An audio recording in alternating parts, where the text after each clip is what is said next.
Hello, Garrett here with Boats.net. Today I'm going to show you how to change the oil and oil filter on your 2006 Mercury 115 EFI. That way you don't have to drag it to the shop and, more importantly, save you some cash. So let me go grab a couple tools and we can get started.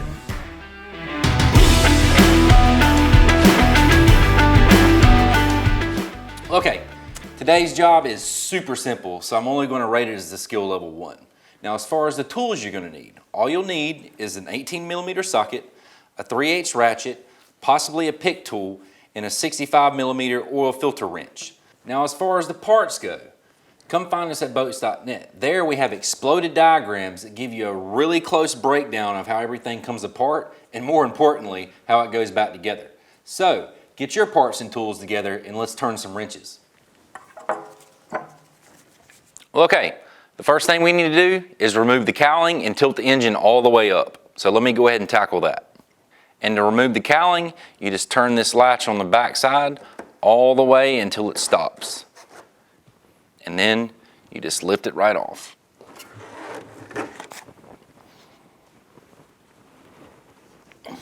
Okay, now that we've got our engine tilted all the way up to the trailer position, if you look right here at your drain plug, you want to make sure that you tilt the engine where the drain plug is facing closest to the ground.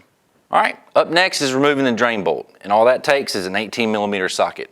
But you want to make sure you have a drain pan in hand, because when you remove the drain bolt, you want to put the pan underneath it and slowly lower it to the ground. That way you don't get oil everywhere.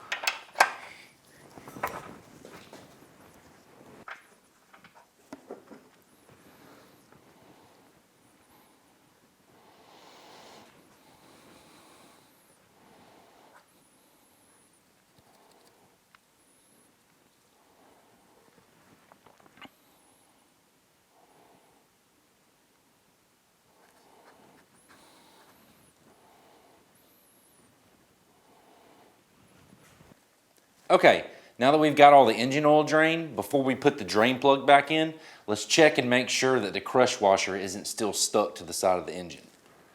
And if you look right here, you can tell that there was a gasket still stuck to the side of the engine.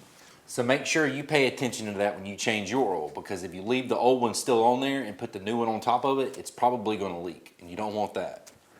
Now we're going to take our drain bolt and our new crush washer, put it in place, thread it back in.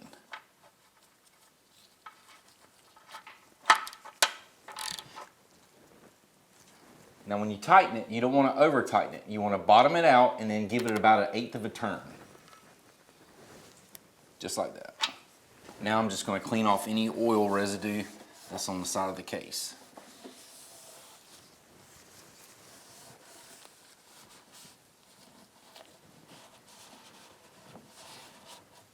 All right, now I'm going to tilt the motor back down and we can tackle the oil filter. Okay, now before we tackle the oil filter, it's a good idea to take you some rags and actually stuff them underneath the oil filter. That way it'll catch any excess oil that may spill out when you remove it.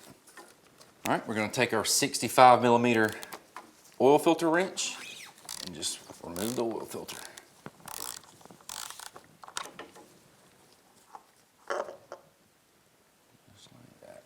Now, before we put our new oil filter in place, we're going to put a light coat of oil on the gasket. That way when it comes to on your next service, it'll be a lot easier to take it off. Okay, the proper way to tighten the oil filter is tighten it up until you feel it make contact, and then you want to tighten 3/4 of a turn after that.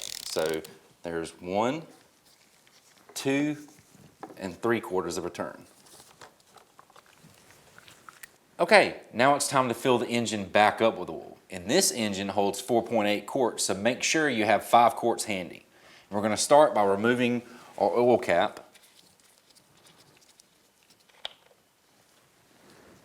We're going to grab us a small funnel and then start adding the engine oil.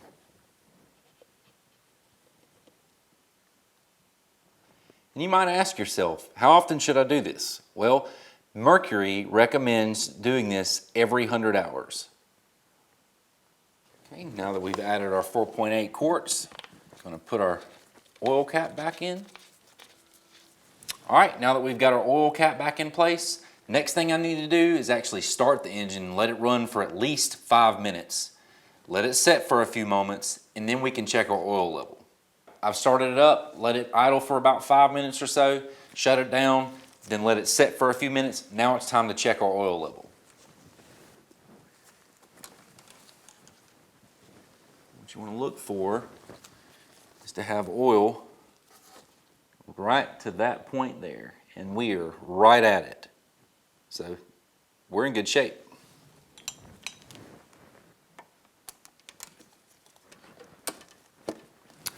Well, all right, this job's all wrapped up. It wasn't that bad, was it? And it's gonna save you some cash because you did it yourself. But listen, for parts used in this project and more, come find us at boats.net and we can get you taken care of. If you have any questions or comments, drop them in the section below and I'll do my best to answer them. Just want to say thanks for watching and we'll see you next time.